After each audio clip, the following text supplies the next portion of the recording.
Okay, so last night I did a ton of canning. I didn't take pictures of the actual process, but I do have pictures of the finished product. But we canned some rotels, some more stewed tomatoes, some peaches, and some strawberries.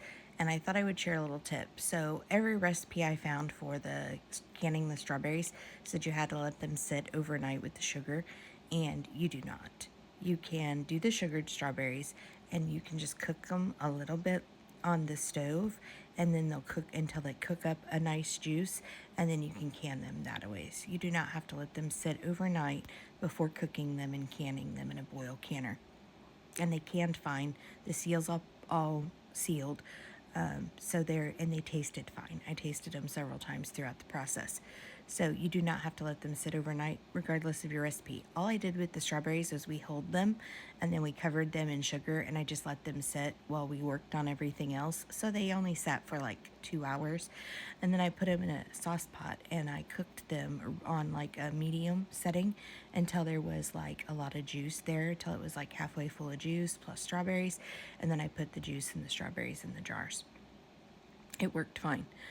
There was not much sitting time done. They're gonna sit in the jars anyways, so they're ready. But they do all have to have sugar for the canning process. I couldn't find any recipes that called for just canning the strawberries without the sugar, so they are all sweetened and ready for making a dessert with. That is the only downside to canning the strawberries that I saw. But that's here nor there. My husband, he took his 3D printer and made me the coolest thing.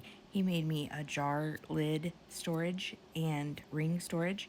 So we put the used lids in the utensil that he made me. That ways we don't accidentally can with those lids, but we can use any of the seals on it, and it's really cool. And it keeps our jars organized in the cabinet as we use our canned goods, our canning, our home canned goods. So anyways, I'll share that in the pictures at the end of this video too, because I thought it was pretty sweet that he did that for me. And he made it my favorite color. It's pink. So anyways, but yeah, just a little tip about canning strawberries. You do not need to let them sit overnight before you can them. It really doesn't do much. And I added citric acid to my peaches and my strawberries, so